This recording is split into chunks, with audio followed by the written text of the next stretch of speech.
Well, good deal. Appreciate you being here, Mike. We go way back. Yep. So just to intro you to the world here. Yeah. So you are well, we've worked together a long time in Yep. manufacturing.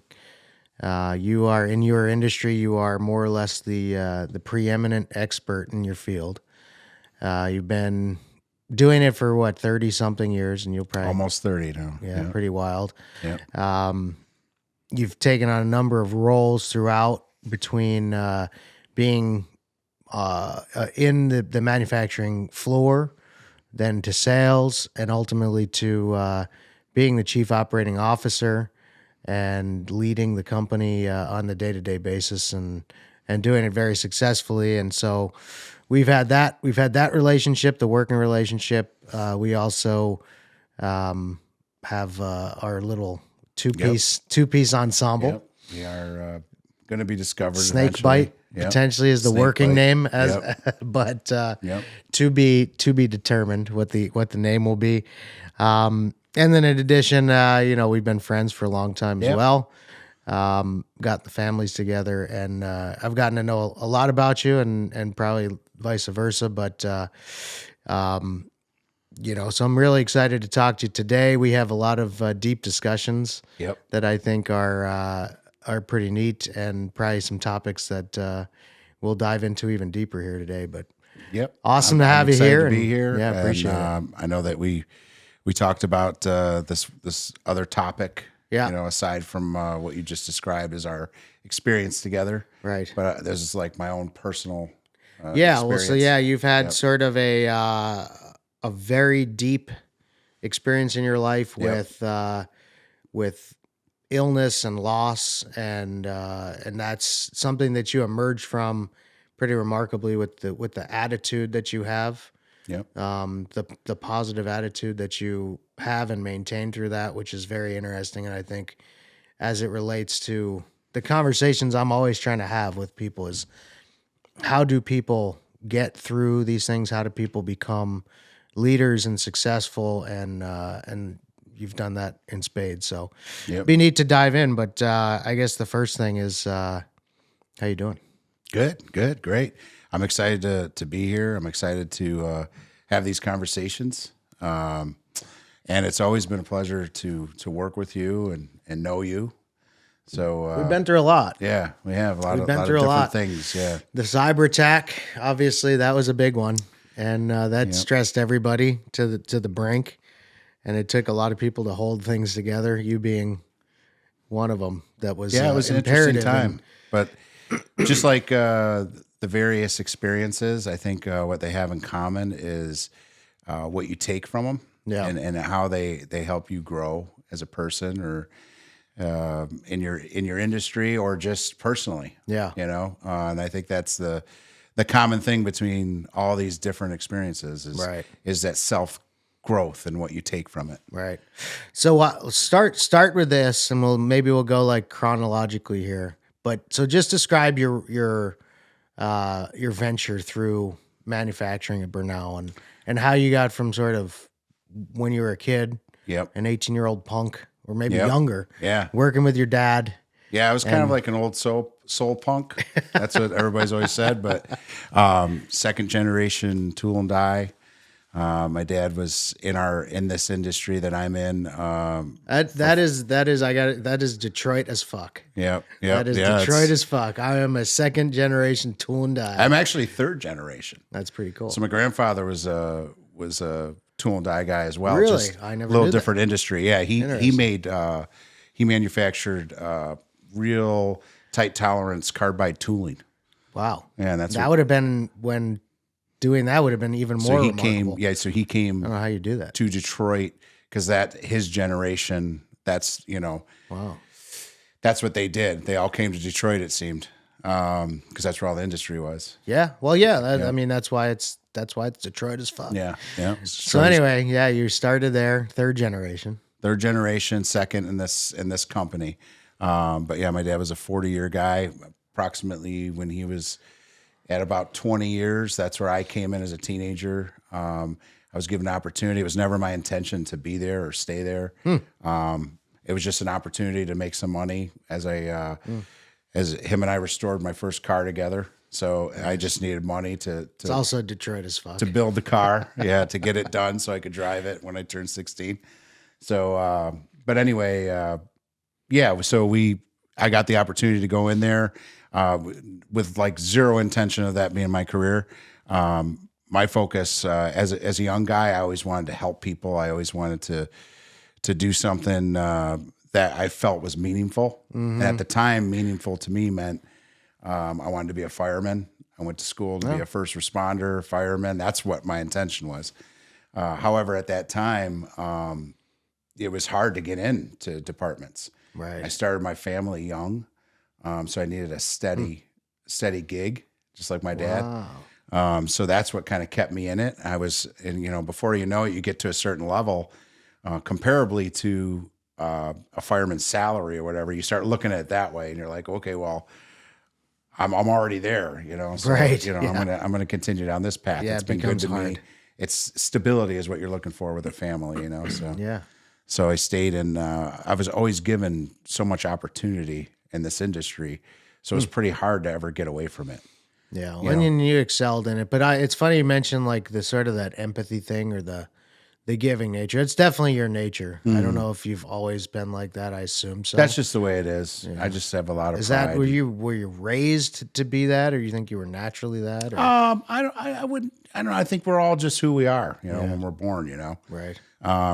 We probably see that in our own kids when we look at them. They're they're so different, but they are who they are.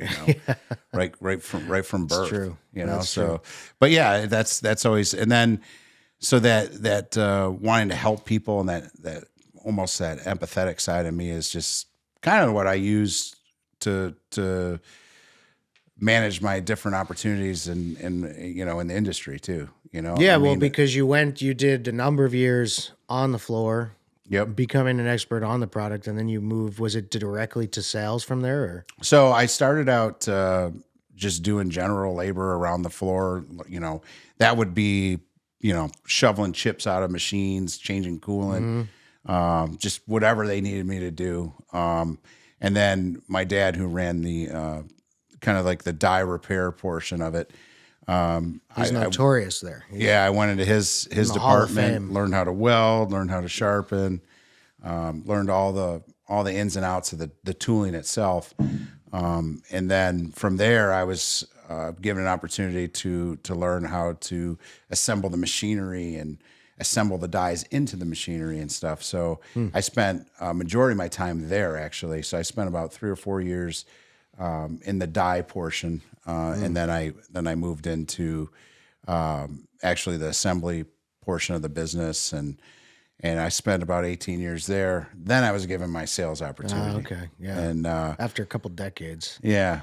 So, and the sales opportunity was because we had people who had gone to our largest competitor. Some of our most experienced sales people had left, and they needed somebody to hit the ground running and combat that like right out the gate. So I already had the relationships with the customers for almost 20 years. I had been, in the trenches, front facing. So it was like, it just made sense. So, well, and the customers that are serviced by that product, I mean, they're big Fortune 500 companies that they can't afford downtime. So it's a lot of stress too, to be, selling that particular product. Yep. That is you got to know it. The critical piece of of their process. So yeah, interesting. And then the sales thing, which again, the empathy definitely helped you there to succeed and build relationships. I think the most common thing with when you say the word empathy is just you want to have a bond with everyone, no matter what role they're in, no matter what level they're in. Relationship is actually listening to somebody and understanding what they need and what's going to help them be successful. Yeah. I've always been a pretty good listener when it comes to that kind of stuff. I want to understand. I don't want to just say I understand. I want to understand where they're coming from and what they really need. Right. That's just and that gets a lot of response. I mean, Yeah. that gets a lot of response from people. And then, sort of, so that's when I met you, is when you were in sales already. Yep. And we met probably 2018 or so. Yeah, I'd say it Work, seems like yesterday, but yeah, worked together it's for a couple years. Then of course the world experienced the COVID thing, COVID. and Yeah. that certainly affected you more than most, I would say. Yes, COVID, it hit us, it hit everybody differently, obviously. Right. There's different perception of COVID. Mm-hmm. It's pretty well known. You know, there's people who Right. have experienced it. It's more controversial than I think it needs to be. It You is. know, but And I'm not definitely, I don't judge people for their thoughts and opinions on COVID. I share my experience. If someone right. feels the total opposite of me, or they may think it's a conspiracy or whatever, that's their experience. Mm-hmm. My experience, unfortunately, really hit home, you know? Yeah. So, you know, basically if you rewind back to 2020, March of 2020 is when everybody started to learn what COVID really was, you know? And, where, you know, it was real widespread in the media. Hey, this thing's coming. It seems pretty serious. Yeah. And it was going to define our generation kind of. Yeah, well, we probably didn't know to the extent Yeah. at the time. I mean, until it was already gone. I don't think anybody realized how it was going to affect the world forever, kind of like 9/11. Yeah. But yeah, so then yeah, and again, I have no real opinions on COVID one way or another. I mean, I don't understand why it is so controversial. It became a political thing, and you sort of had Yeah. to decide where you stood on it instead of just saying. I think I've heard some recently some more pragmatic voices talking about it, medical people, you know, that, okay, I mean, you can't deny that it existed, and there were different risks for different people. And, you know, again, I don't subscribe necessarily to the very crazy deep state conspiracy theories, like it was contrived by the Chinese or the CIA or whatever people say. It existed. It was real, and the government had to deal with it, whether they did it the best way they could or not. Again, I don't. That's not for me to. I don't give a damn, to be Yeah. honest. There's no doubt that it was real, and it had a drastic impact on certain people. Oh yeah. I mean, it is exactly what you just described. It was a virus. It affected people differently. And unfortunately, like I said, I could sit here and relate to the negative effect of what it really was. You know, my sister, just a couple years older than me. You know, she had some health concerns, you know, but you know, when you compare what COVID was to what we knew a flu was or so forth, my sister could get the flu and she was a survivor of the flu. You know what I mean? COVID hit people differently. It did. My sister got COVID. She was the first in our family to experience this, what ended up being this horrific strain of COVID, which was the first batch of it, which introduced us to this pandemic. You know, so it was mid-March. She had gotten ill. Oh, like right when it started? Right when it started.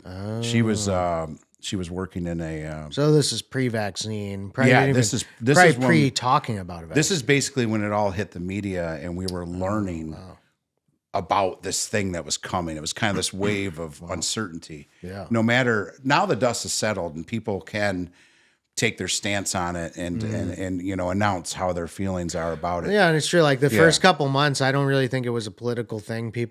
Some people, and I actually, it's funny because you think back, and one of my least favorite traits about human beings is hypocrisy, and you know, a lot of the people that I knew, again, this isn't like the entire population, but a lot of people I knew drastically flip flopped their stance. Like when it started. Yeah. It was like, you gotta stay inside and you have to do this and like, blah, Yeah, blah, it blah. was- And then those people became the ones of like, you know, screw a mask and like, I'm never gonna, Yeah. you know, I'm gonna spit on everybody I sense. Like, I don't know. I think people they get wrapped up and it doesn't matter what the issue is. People have a tendency, and more because of media and whatnot, but people choose a side and then they just can't Yeah. they can't see another point of view on it, and I cannot stand that about human beings. I think it's always been like that, and it always will. But Yeah, and that's that we've talked about that before too. I mean, that's kind of along the lines of emotional intelligence. Everybody has a different yeah, level of it. It's how they react, how they yeah, respond to things, whether it be daily things that we do every day, and how they respond at what level. I mean, or it's major things like a pandemic coming, and people are racing out there to buy up all the toilet paper so no one else has it. I mean, but that's not their intention. Their intention is just they're freaked out and they don't know what to do. yeah. But yeah, like for my sister, just getting back to that, kind of the foundation of the introduction of COVID to me and my family was my sister got sick right away. And so that was, okay, this is serious. Like my sister's sick. It seemed like she had a flu, but then it turned into her not being able to breathe. So coincidentally, that time for me, I was turning 40, it was my birthday's at the end of March. And so is my dad's actually. Something we have in common amongst a lot of things. But, so she got sick mid-March. She did the best she could with it. And her background too, just I think it's important. She was like an event planner at a assisted living home. Really? She loved that kind of stuff. Like she loved people and helping people. And, with the elderly folks, she was just so invested and she did everything she did was to put a smile on their face every day. Yeah. So anyway, a dose of this illness had gotten around the place, and she was exposed to it heavily. The couple people that were also sick that we believe she got it from, they passed away. My sister went into the hospital around my birthday, actually. It was about the last time I spoke to her, actually, and things just progressively got really bad really fast, So she went from what appeared to have a flu to going into the hospital to all of a sudden she's in intensive care. She's in ICU. Now she's on a ventilator, and the rest. This is probably in a time when they didn't even, I mean, that early on in COVID, like nobody knew what the hell to do. They didn't know what to do. They had no protocol at the time. They were learning, just like we all were when the media was announcing this thing was coming. The hospitals were learning how to deal with it, what to do. They had no protocol. They were kind of, learning it on the fly, And so, unfortunately, for us and my sister and her family and all of us, she passed away from it on April 10th. It didn't take long. A couple weeks. Yeah, just a few weeks time. And, and it was hard. And was that, I know it became this, I don't know at the beginning, where like you were isolated, you couldn't see her and that No, sort of I thing, never or could saw you her. go visit her? I couldn't visit her. I Really? couldn't see her. We couldn't really have any form of a traditional type of service. I mean, nobody was allowed to do anything. Nobody was allowed to see each other. So it'll always be this thing that I think that we'll never really fully understand, especially now that the dust has settled on it. The COVID itself has turned into a strain of illness or different level of an illness that is very comparable to a flu at this time. Yeah. But at that time, it was pretty serious for certain people. For certain, yeah, you're right. Yeah, and it affected everybody differently. Right. Now, and facts are facts. Yeah. And that is what it is. That is what it is. Yeah. Whether that they're especially that early on in the thing, I mean, there wouldn't have been. I don't even think they weren't proposing any of the whatever the various medicines they have They nowadays. didn't have any of that yet. Yeah. Wow. Like a year later, they did. Yeah. And that's where we get into part 2 of my experience of COVID. So, Two part. naturally, my sister got sick, and it didn't. And the result was she passed from it. I travel for work, as you know. And, things slowed down at that time, but I was still continuing to travel as they were lifting things. Our business was listed as an essential business. Right. Because it's in the food industry. Yeah. So we kept doing whatever we could to provide services to our customers. I started traveling. I was fearful of it because of what happened to my sister, but I was healthier than my sister. So I was kind of like, maybe it's not going to affect any of us. You never know what's going to happen, but we didn't know exactly why it affected her so poorly, in comparison either. So you just don't understand. You don't know what it really was, So she, fast forward a year now, exactly to the date, I got sick on a trip for work. I come home, I wasn't feeling good. I tested positive for COVID on my birthday. So we're exactly a year from the experience my sister had. Yeah. And then I fought it at home for about a week. It was like the most horrible flu I ever had in my life. Like every horrible symptom you could think of, I had. But I said to myself, well, at least I can breathe. I'm not having any issues breathing. Well, that changed on Easter, which was April 4th. I started struggling really, really bad. And my family's upstairs quarantined from me. They're opening their Easter baskets, and I'm downstairs, staying away from them, trying to keep them safe. But my oxygen just dropped horribly that day, and we had to call an ambulance. I had to have an ambulance come get me. I was monitoring my oxygen because of what happened to my sister and that experience, and I was fearful. That was 2021, so everybody was like a COVID expert by that point. By that point, at least what I can say, which is probably what helped me get through it, was they knew what to do when you got to the hospital. They had medicines to try. They had ways of combating it, which a year prior, it was so new, they didn't. So they learned a lot in that year. Now, this would have been like, when was it that the vaccines started to become? So it was coincidentally, I was on the list to get the vaccine, but I had not qualified to get it at that time because I didn't have like enough health concerns or anything, my age. So I actually got the notification that I was qualified for the vaccine when I was in the hospital.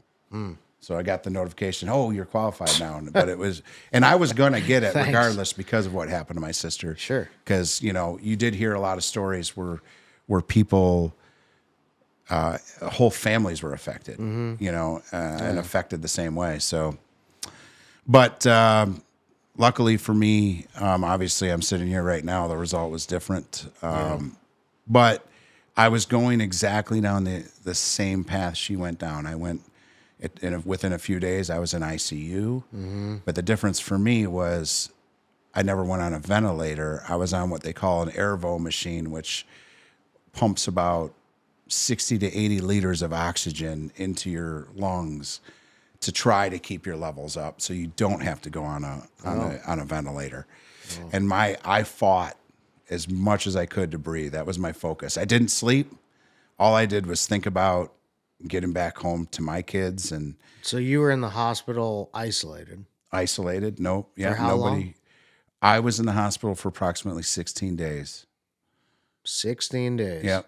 In total. And you talked to nurses, basically? Occasionally? Nurses, some of them were my guardian angels. Yeah. Some of them were just doing their job or whatever. Yeah. A couple of them really stuck out. That was a tough time for people in the medicine industry as well. But yeah, I mean, I was so weak in ICU. It hit me so hard. And here I am now in the hospital gaining this perspective that my sister must have had and the fear she must have had going through it, And the only difference for me was I felt that she was there with me, kind of helping me through it, Yeah. And that gave me strength, Yeah, because you have to fight every day. You're just feeling like shit every single day, struggling to take a breath. Yep. For 16 days.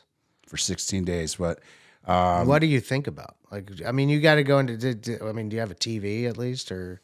No, I had a TV, but you can only watch almost so much care less TV. about it. Yeah, you're sitting 16 there. days of TV. You're listening to all these things beeping, and you hear this constant flow of oxygen. They had some air purifier in my room that was loud. I mean, it was just like, So you're just like meditating for 16 days. you're basically all you're thinking of for 16 days is, during the day I could see out the window and I could see people walking to their cars and coming and going from the hospital.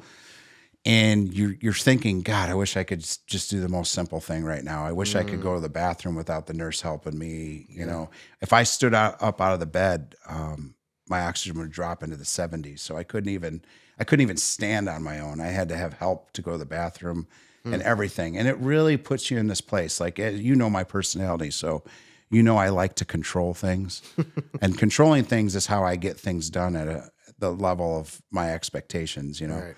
I had no control. I had to rely on people. But as serious as we all think certain things are every day, it really changed my perspective, because it's like, this is real. This is happening. I might not make it home, If I do. Did you ever think, like, oh, fuck, I'm about to die? I did at times. I thought, this is it, I was afraid to go to sleep at night because I didn't want to give up working on my breathing, and then put me on a ventilator, so I pretty much didn't sleep. I barely slept at all. Yeah, I do know that they said if you have to go to the ventilator, you're definitely in a much lower probability at that point of making a recovery. Oh yeah, and I knew, once my sister went on the ventilator that that was it. We never saw her again, basically. So yeah, were you able to communicate with your family during? So I was communicating. The nurses were helping me communicate with my family, but they can't see you. No, they couldn't see me. They were not allowed to see me. That was just against the rules. Right.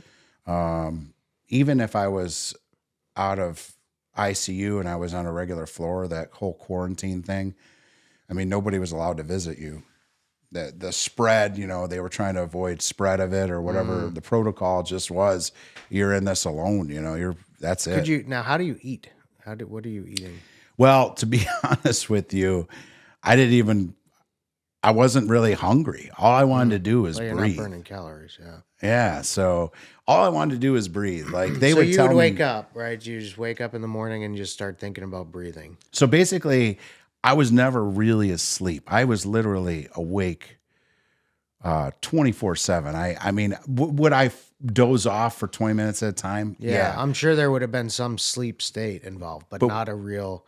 You're too petrified to sleep. Well, you're not only in fear and trying to stay alert, but there's people coming in and checking on you on such a regular basis, especially in ICU, which those people really are like guardian angels. I mean, yeah, that's a heroic profession. I have nothing but respect for nurses, and the experience I had taught me that, we have to be thankful that we have these people who dedicate their lives to taking care of people at that level. And it's got to be an emotional burden for them on a daily basis to come in and out of these rooms and see people at their worst and just want to be there to help, It's really amazing. Yeah. But was there a particular day when was it sort of like a U shape, like bad, and then you started to recover, or was it like overnight that you were like woke up and you're like, oh, I feel so much I'm better? glad you asked that, actually, because it started out pretty discouraging, because I entered the hospital. First of all, when I got sick too, there was another surge of sicknesses. Like the hospitals were busy as can be. I was stuck in the emergency room for a day and a half before they had a room available for me. Wow. And it was a panicky situation, So, I mean, this is back when hospitals were still putting tents up in their parking lots to extend the emergency room. And it was a total chaotic, panicky situation, very nerve-wracking. On top of your own health being a certain way, you're hoping that you get your opportunity to get the care you need, so like I said, I spent a day and a half in the emergency, finally got a room. But then when I got the room, I was only in there for 2 days because the room wouldn't allow the care I needed. So the nurses were coming in. A standard room has oxygen, like every bed has oxygen, but it only goes up to 15 liters in a standard room. So I was maxing it out. It wasn't enough to keep my oxygen level where they needed me to be. So that's when I got bumped into the ICU. And that's where the equipment gets better. That's where the resources get better. That's where the nurses are more attentive because that's their role, you know. So anyway, I was fortunate enough to finally get an ICU, and then get the care. That was the best care I could get, you know. Yeah. They tried experimental drugs on me. They'll try anything to get your body to start responding in a positive way, you know. But it was hard, you know, because, you know, I'm going for scans and they're looking at my lungs, and, you know, when you're in those getting those tests, you desperately look at the technician. You're trying to read their body language. You're hoping they'll say something to you but they can't, you know. You get it. You don't take it personal, but you're hoping they're going to say, "Hey, you know, things are looking okay. Right. Yeah. You're going to be okay." But you're hoping for anything. they are all Well, poker there's just face. your whole day is just the unknown. Yeah, it's totally the unknown, 'Cause you and don't know, and you feel like shit. And my only experience with it was the most negative thing you could think of. So Right. it's kind of like, oh my God, is this going to be my end? You know, is this how it's going to be? You know, I mean, so, that's like, yeah. With given the fact that a year ago your sister just passed away from this very thing, to the very date, you're feeling terrible. Yep. And yeah, I mean, it's a constant. So as I sit there, How do you? I'm trying to put myself in your mind. I don't know that I could really even. I don't know. It'd be so hard to relate to a mindset of 16 days in isolation, pondering mortality 24 hours a day, trying to breathe. oh, it was horrible. That is a pretty unique. Well, as we talked about earlier, my character, I've always been a pretty empathetic person. I've always tried to see things from each individual's perspective so that I can best understand them. This was a whole new level of training for me, if you want to call it that, because I do try to take, even out of the most negative experiences, I try to take the positive out of it. And some of the most negative experiences we have can teach us the most. Right. Well, and you since I've known you, which was both before and after this, you've had that. So you were predisposed, but I'm sure that it was honed through this. Oh, definitely. But you've had, you know, that has been your nature. You've been a positive, empathetic leader type person. Yeah. But now, you know, I wonder how much of that played a role in you being able to even deal with that situation, because that is I don't know. lot of stress. I've always felt like you always want to do the right thing. Everybody has a version of what's right and wrong. I mean, nobody knows exactly how to define everything as right and wrong. I mean, we do our best. You know, we use our moral compass and we do our best to do the right thing on a regular basis, if that's what we choose to do.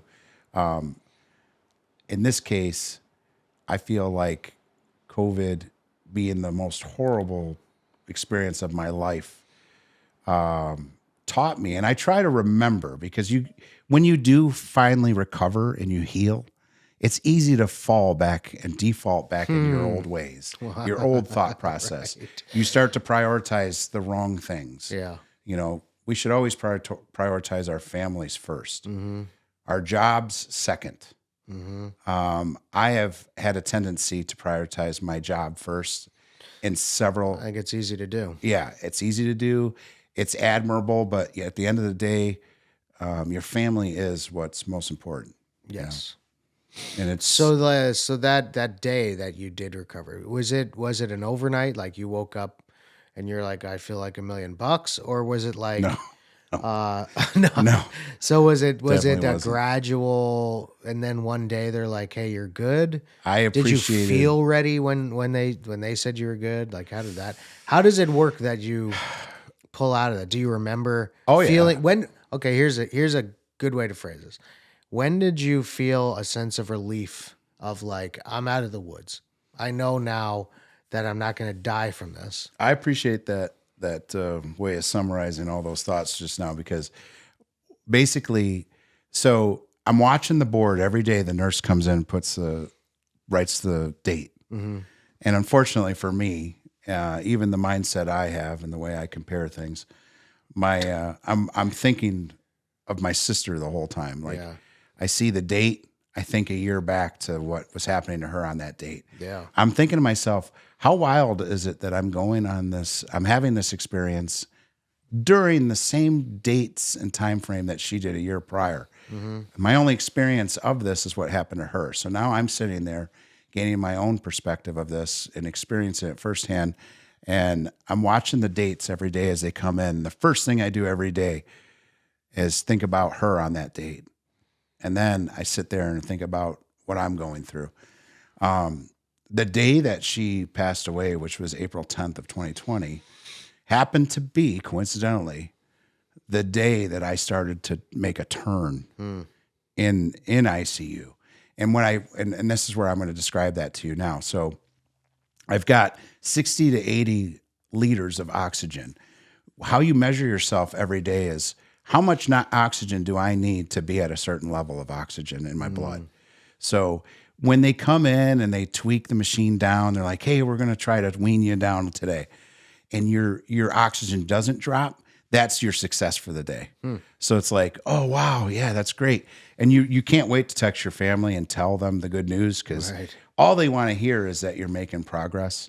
Yeah. All you want to feel is that you're making Well, progress. and I gotta believe that your wife is shitting a brick at home. Oh, it was She had this got to be so hard. it was hard.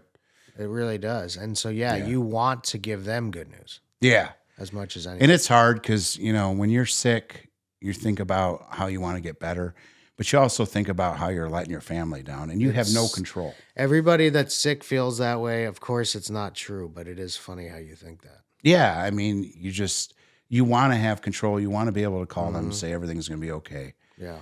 and really that isn't up to us. Right. I don't know. Everybody has a different belief of who that's up to. And, Right. but for me, I was just grateful to start making progress. So here, if we were to go back into that setting, I'm making progress a little bit. After April 10th, I'm starting to make progress, it seems. They're starting to dial back the machine. I'm starting to be able to breathe more on my own. So it's exciting when you hit another new milestone of progress, For me, that Interesting. couple days after April 10th, I was starting to get to the point where they're having conversations of putting me in a step down unit. So to me, it's like, oh my God, I'm going the right direction. Right.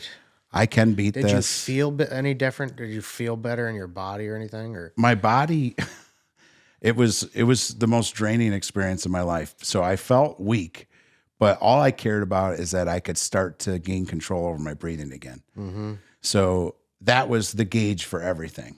And, I knew that if I could get my breathing under control, I could probably get stronger. If I could stand up and walk to the bathroom instead of having the nurse help me go to the bathroom, that's another milestone. Like it's the simplest things that you get so excited about achieving again. Like for instance, when you hear of somebody getting in an accident and they lose their ability to walk or something, they'll do anything just to see emotion in their foot or something. That means they're controlling that again. And the same thing with the breathing. For me, I measured my success every day and my progress on whether I could breathe without that assistance or not. So a couple days later, I get knocked down into the step down unit. Then I'm nervous as hell because now all of a sudden I've got all this premium care in ICU. It's a different level of care when you're in a step down. Yeah. You're not going to get the same attention. You're nervous. You're insecure. You don't know if you're going to come right back or what. Yeah. The last thing you want to do is go backwards.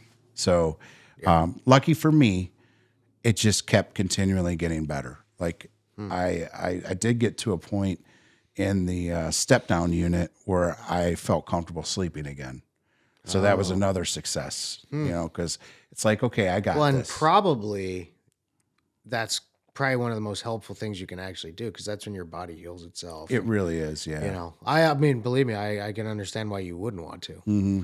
But it's probably when you do get to that point, that's probably like redoubles your body's ability to get better itself. Exactly. Like you're doing the right things. You're doing the things you knew you should have been doing, but you just didn't have the strength, or you weren't in a position to say, hey, I'm doing this. Yep.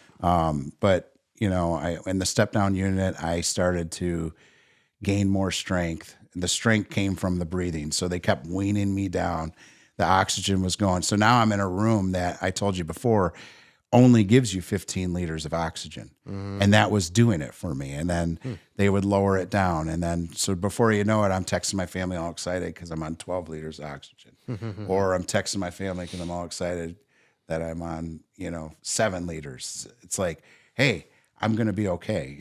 It looks like I have a second chance to be okay and to be who I was just weeks prior. And I never knew, like I said, all what you learn, even though I would always consider myself a pretty appreciative person, it was a whole new level of appreciation on a regular basis. No doubt. And I'm going to be very honest. I wasn't thinking about work at all at that point. Well, yeah, because your priorities are finally in the right place again. Yep. And it takes an experience like that to set you straight, and what I could easily, it's been 4 years since I was sick now, almost to the date, but True, yeah. I would consider myself fully recovered, but what I try to constantly remind myself, and this experience with you is great for me because I don't often just go into this topic or talk about it. We've never talked about it. Yeah, I know. I kind of. It's probably not one you want to bring up all the time. But what's important though is to not forget this, and to not forget the experience that helped me calibrate my mindset where it should be every day. Like I try to go back. There's times where all of a sudden work is taken over again, and family's coming second again, and I can feel my wife getting frustrated with me, and you don't, excuse me, you don't want that to happen again. And you try to remember what happened so that you don't fall into that trap again. You don't do the things that you knew you shouldn't be doing, So anyway, I'm using this experience today with you, which I appreciate, to kind of relive that experience and to dial myself back in again, because I'm getting off course again right now. I feel it. I feel that I'm getting off course. I know better. I got to prioritize my family. We have a vacation coming up in another week, and nice. I'm going to drop all work stuff and just pay attention to them and give them the attention they deserve. But that's just life, Yeah. We have a lot of good intentions all the time. Nope, life is funny. Our execution on those intentions isn't always the best. No, it is not. Yeah. So the day you get home from the hospital, did you feel like 100% sense of relief, or is there still a lingering fear? Was it like a reunion? Was it like everybody's cheering? And, it was unbelievable. Yeah. It's hard to even, when I start thinking about it. I can imagine. Yeah, I don't mean to bring up. No, it's fine because I signed up for this, and I wanted to share this experience so others can understand the other side. But it's the most unbelievable feeling. What's that? Oh, yeah, I'm good. It's the most unbelievable feeling in the world. Because my wife picked me up. It's the first time I've seen her in weeks. Yeah. Very emotional, very emotional. I'd say a couple days of emotion, as you get home and you see your kids and your dog God, I miss my dog so Like you much. said, it's simple things. Walk Simple into your things. car. Getting in the car and driving away from that hospital. Scary because you've relied on them so much for the last few weeks. Yeah. And then you have to gain all this new confidence that you can be home without care and you can do these simple things, you know. I went home on oxygen. So I spent, I needed oxygen support still, but I could not wait to get out of there. Oh my goodness. As much as I appreciated them, I wanted to break out of the hospital so bad. And I think everybody feels that way at some point. Oh yeah, I'm sure. But yeah, I got home. My machine was there when I had to plug right in. I had to constantly be on oxygen support for the next month and a half, 2 months. And so I get home and I'm at this new level where it's like, I've got the oxygen machine. Now I'm managing, I think when I got home, I was on 4 liters, something like that, 4 or 5. And then it was my duty to do everything I learned in the hospital myself and start tweaking that thing down little by little until I was off of it. And it's an amazing feeling when you can just be normal again. Yeah. Being normal is the goal, you know? So when was the first time you played the drums after that? 'Cause that's both like, that's maybe to just ask a positive question, but also because physically the drums is not easy. Like it's a workout. It's a physical thing. So I can imagine when you can play the drums, Yeah. you're probably like, oh yeah, I'm through. And it's a part of me, as you know, like Absolutely. Yeah, I've I played can't the imagine drums you not playing for weeks. since I was 7 years old. Yeah. I mean, it is like an extension of me. It gives me peace. Yep. It feels like the right thing. My dad, you know, as you know, being a drummer all his life, and Yeah. I was fortunate enough to learn from one of the greats. You know, he taught me. But anyway, it's a funny story actually because, you know, you get home and now everybody treats you like a China doll, and you can't move without somebody who cares about you. Sure. Being there to make sure you don't do the wrong thing or Right. you're doing the right thing or you're not doing too much. And, you know, my kids, my wife, my dog, I mean, they were all there to help get me to that next level, you know? But anyway, I remember it was weeks later, after being home, I'm on my oxygen. Now, by this time I've modified the amount of tubing I had for the machine so that I could be as free as I could be while still being on the machine. So I had the longest oxygen tube you'd seen. Like, I mean, I had this thing running where I could get around the floor and I have to move the machine around. So my wife was at work, nobody was home, and I mustered up the strength to get that machine over to the stairway. And you know my drums are in the basement. I do. It took me, it's amazing what willpower will do, but it took me probably 10 minutes to get down those stairs and to get to my drum set with the oxygen. And I'll never forget just finally hitting the drums. Like, was I anything to talk about? No. But it was me. You're not Keith Moon in it. I was no, definitely not Keith Moon. I mean, if anything, it might maybe a bread song level of playing, but just getting back down there and knowing that I'm sitting there and I've got that control back and I'm able to hit them again. I mean, that was that whole other level of confirmation I was looking for to say, hey, you are getting better, you know? And then I crawled back up the stairs and acted like I never went down there. I don't even think I told Nicole that I tried to do hopefully that. she doesn't listen to this. She's She would gonna have hit murdered you. me. Oh yeah. Posthumously, she'll hit you in the head now. It's okay now. It's okay now because I'm okay. But, at the time, you know, I was just doing anything to feel normal. Sure. You know? Yeah. And well, music is, like you said, it's a healing thing, especially for people that play it regularly. If you suddenly lose that. Oh yeah. And in fact, to go back to the music thing, when I was in the hospital and I couldn't sleep and I couldn't do all these things, one thing I still could do was listen to music. Oh, Oh, it was so yeah. healing for me. It was the most So what'd you normal listen thing. to? Oh God, I listened to so many things. Got enough time, I guess you listen to a lot. I listened to anything I had in Yeah. my queue. I had been listening to over and over again. In some cases, I'd listen to songs that remind me of certain people, or just to, Interesting. Yeah. yeah. But you know, I It's don't know. funny for me though, like I have this weird relationship with music because I love music. I think I would have, because I've had this before. Sometimes when I listen to music, I get jealous. Oh, okay. You ever had that?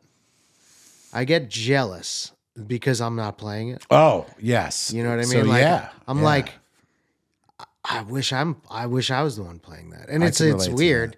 Like I Yeah. didn't even like going to concerts when I was younger because I realized I was like jealous Yeah. of like I want to be the one Oh, doing that'd that. be And so wouldn't like that be a great now feeling I've too? sort of Yeah. gotten over that. And I think the key is just play it a lot and you can play it too. It's not like you can't. But I think if I couldn't play it and I was listening to it, I Yeah. would be pissed actually that I wasn't able to play it. But No, I get. I'm glad I you get didn't. that. I do get that. Yeah, I get that. Did you have that at all? Were you ever like, I I was mad that I couldn't play at the level I knew I could play. yeah? Well, I'm talking not when you're recovering, but like when you're in the hospital and you're listening to music, or maybe it's the thing that you Just had. So just hearing the music made me feel good. yeah, I was just grateful that that was something that I could do. Yeah. And at the level I was at. Yeah. But yeah, you always want more. You Yeah. always want. I had that. I was just a couple weeks ago or a week ago. I was at up at that Gallup Guitar talking with Brian Gallup, the guitar maker guy. Yeah.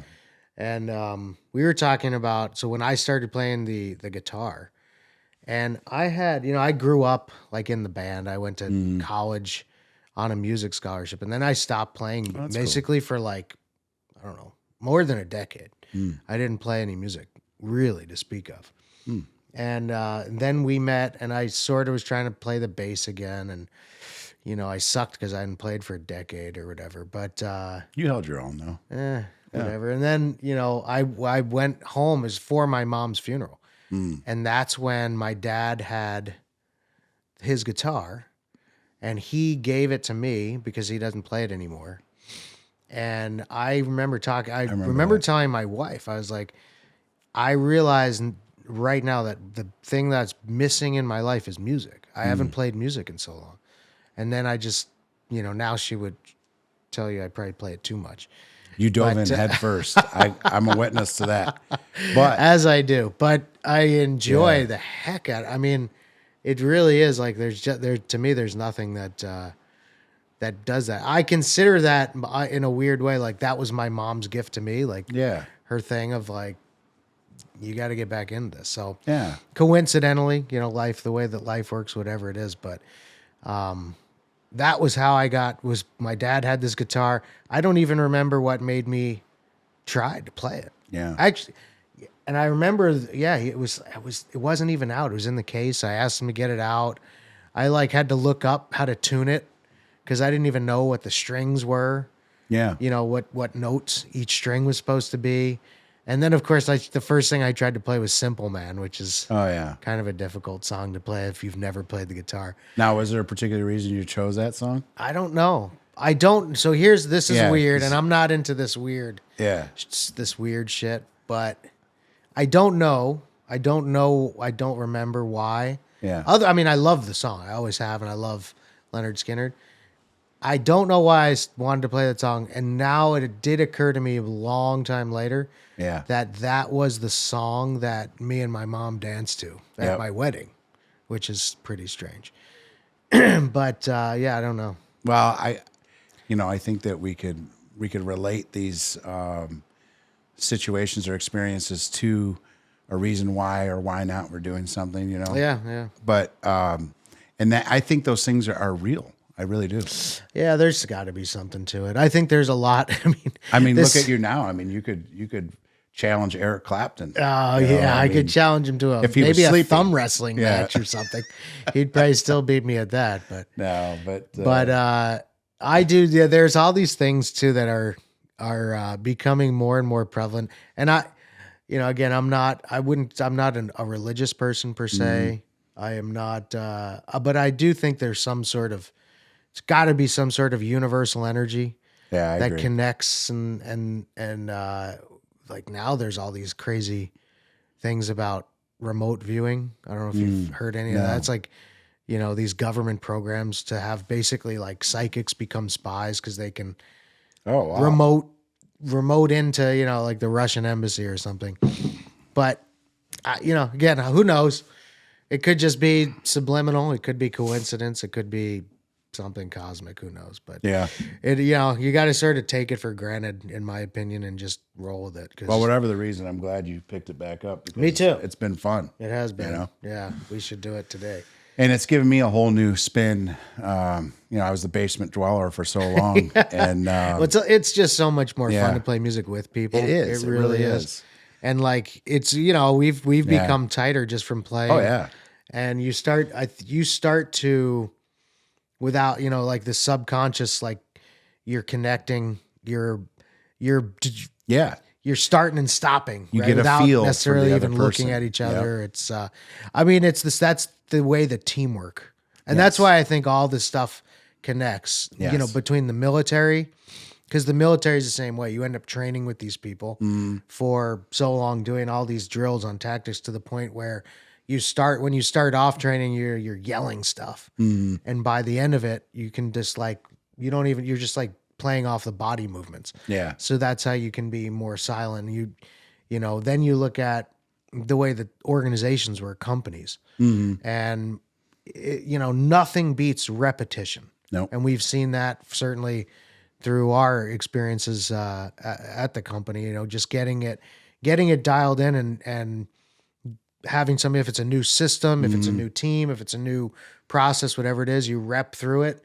And there's growing pains, and there's things that do work, and there's things that don't. mm, And if you just allow yourself to be nimble and find what works, I mean, then that's how teams gel. But it's like music. yeah. It really is. It's very, very similar to music, which is why I think music is the one thing I don't think you'll ever meet a person that doesn't like music. I Some don't sort know. of I mean, music. there's got to be some weirdos out there. I I've guess. never Yeah. met one. I mean, it may not be the same music I like, Yeah. which doesn't matter. Everybody likes some form of You're music. right. You're right. There I is, think. and there's everybody relates to a song Mm-hmm. in their past. It brings them back to Yeah, and there's this Yeah. whole thing about too, like the music that you listen to in high school. Mhm. It's because that's like your formative years. I think Yeah. I've actually like read this whole study about it. It's like the music. Everybody gets a certain feeling when they hear music from their high school years. You Yeah. can't Oh, not. definitely. And even I mean, unfortunately, Yeah. fortunately or unfortunately, the '90s was not a great. I don't believe it was a mean, great decade for music. The grunge stuff. I mean, Some of it, yeah, there was some good. some Like good Pearl stuff, Jam. yeah.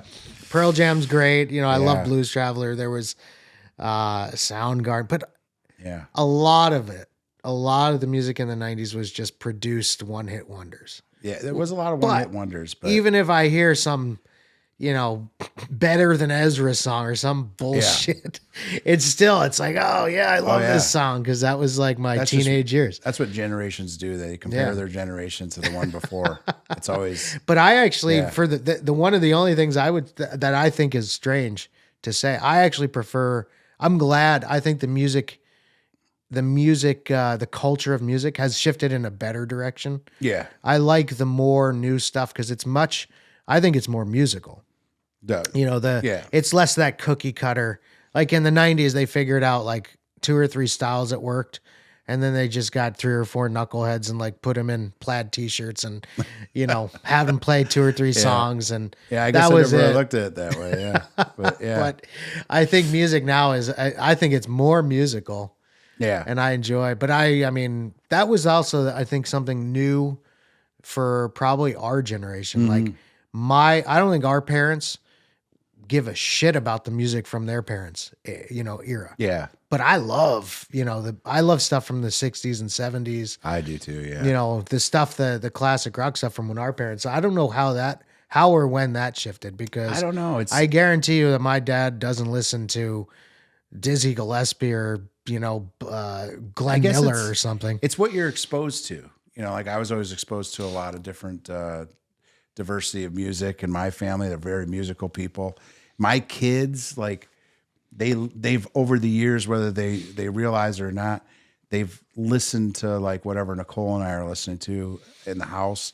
And then, before you know it, you look at their music list and they've got Rosanna on there or from Toto or something Yeah. that makes them, it's all about music's cool because it's just what song relates you to something in your Absolutely. past, That's like, a deep pull there, Rosanna. Yeah. You're bringing up. That's hey, like, it's good stuff, man. yeah, Toto's great. I love Toto. Great band, yeah. I mean, the Rains in Africa is probably one of my favorite songs of all time. Yep. Which is a hysterical song because it's very clear that they actually have never been to Africa. Yeah. Yeah, I guess And so. all the you all have experience. I've been there a lot, and you definitely 'em out. can't see Yeah. like the Serengeti from Kilimanjaro.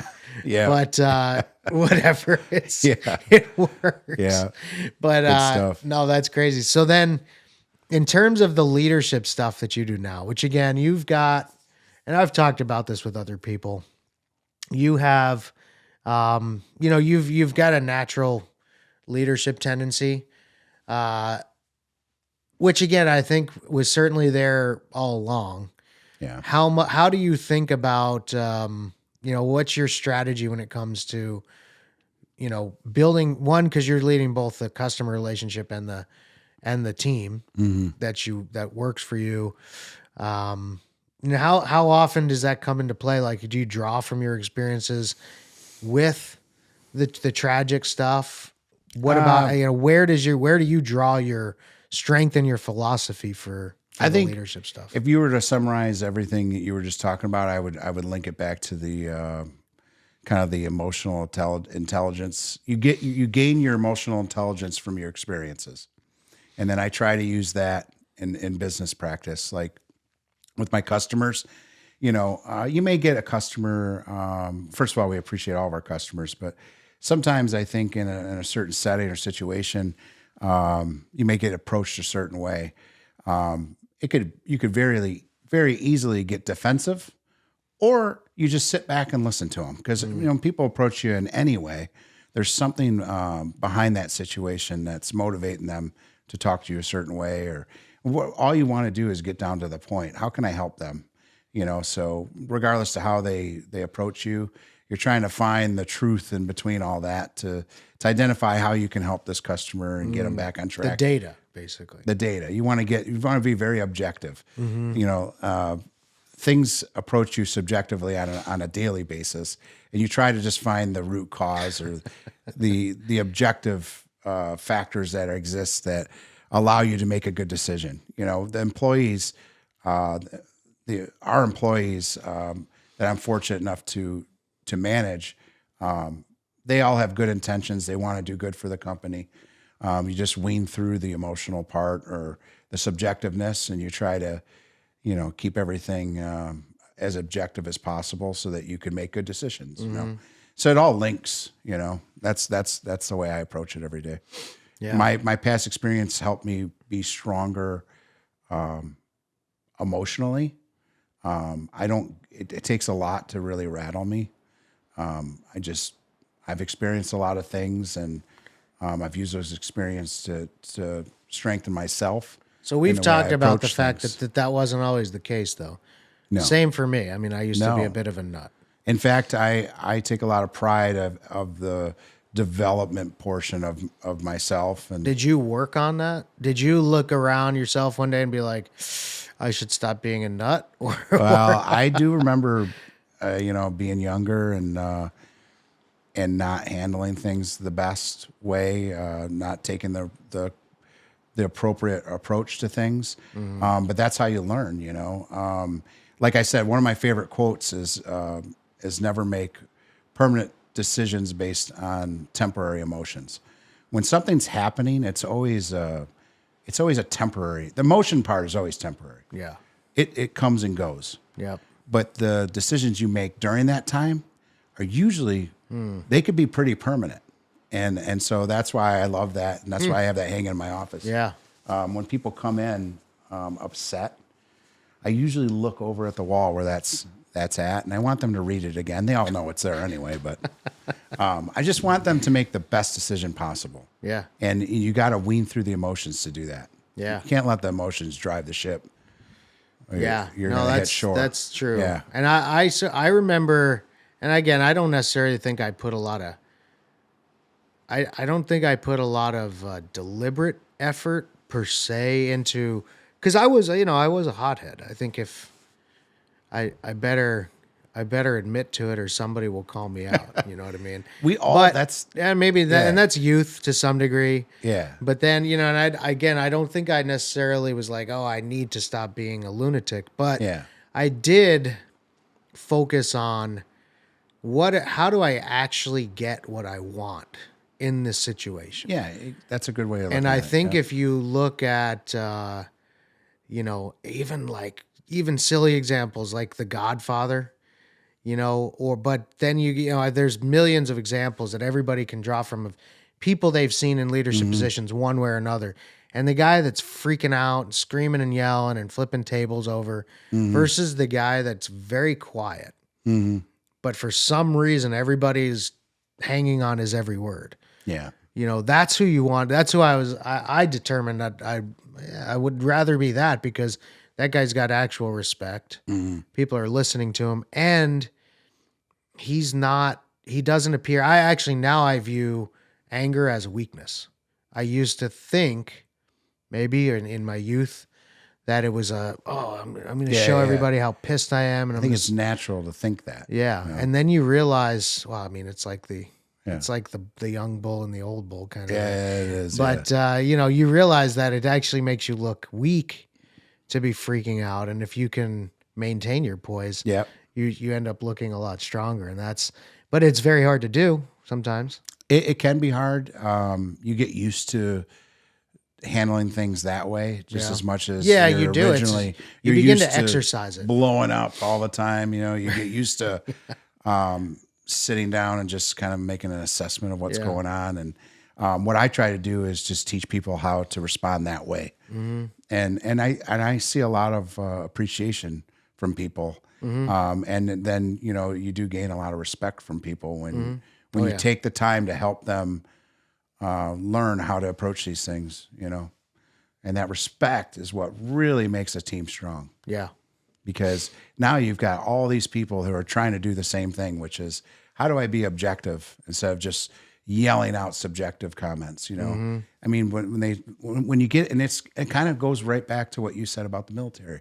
The military is very structured, and they have a way of doing things, and you have to be decisive. You have to be ready to respond. Everybody it has to be a universal language, a universal practice in order for that team to be successful. Yep. You don't have time to think about things. No, and they do. They put a lot of effort into making it nothing is emotional.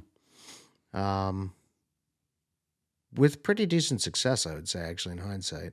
I mean, there's always you can't remove emotions from human beings completely, but No, you can't. you make it systematized, and You could teach them how to deal with them, though. you can try. You could try. I mean, some people, but that's what deciphers certain level of success from another. Some people don't care to enhance their emotional intelligence, and they're okay with where they're at. But Right. to succeed and to get more opportunity, you really do need to get control over it. Yeah. Because it's the only way you can really manage things. Right. Is to put all that aside and just look at the facts at hand and just make the best decision possible. So do you? Because I've always thought that leadership is really not. Leadership is not a thing that you do. And there's a lot of books, quote unquote, on leadership. And there's a lot of things like, if you want to be a leader, do this, that, and the other thing. I've always thought if your goal is to be a leader, you're probably not a leader, because your goal should be to do a whole bunch of other things, which causes people to follow you, which makes you a leader. And most leaders, in a lot of ways, probably don't necessarily even want to be leaders. Well, if your goal is to have power, That's a better way to say it. if your goal is to have power, then, I mean, what is that? That's a very selfish goal. Right. Like, I want power. I want to be the one that tells you what you're going to do. No, I mean, all I want to do is do what's best for the company that we work for, where we have our livelihood. Yeah. And that's why I want to be surrounded by people who want to make the best decisions for the company and the customer. Yeah, because ultimately that makes everybody's life better. Exactly. When someone runs in there that wants power, that usually breaks up a team. You can't have a team isn't spelled with I. You can't have people running in there that it's me, this, I did that. That's not how it works. Yeah. And like, I've never really wanted power. I've only wanted to be in a position to help people make better decisions, Yeah. And usually that involves a lot of listening. It could be tiring sometimes, but you can't just say, I'm going to listen to this person and I'm not going to listen to that person. You got to listen to everybody. Yeah. And you gotta hear their pains. You got to, just with your customers, you got to understand what their pains are before you can solve them. When your employees approach you on a daily basis with struggles, you got to do your best to try to understand where they're coming from, so that you can lead them. And that's the one thing I have a lot of pride in, and which is, and that goes back to the empathy thing. Some people see empathy as a weakness. I don't see it as a weakness at all. I don't know who would think that. I've met people like that. No. But that's their thing. I'm not Pretty here to weak judge people, them I would either. They have their way that they operate, but That's the ultimate empathy there. yeah. There you go. Well, anything else that you wanted to talk about today?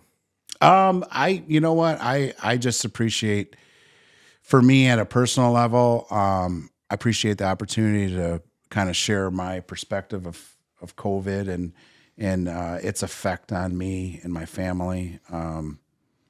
Leadership, they everything we just talked about connects at some degree or another, emotional intelligence, leadership, empathy.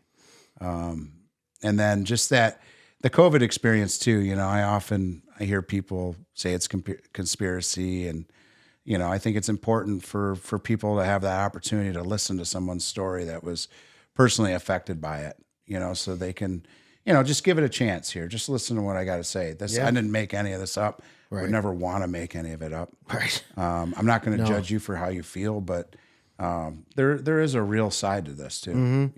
No, that's for sure. I appreciate you sharing that, because that's, again, it's a pretty remarkable story. It's very sad in a lot of ways. Yeah. You made it through it, and maybe emerged even stronger.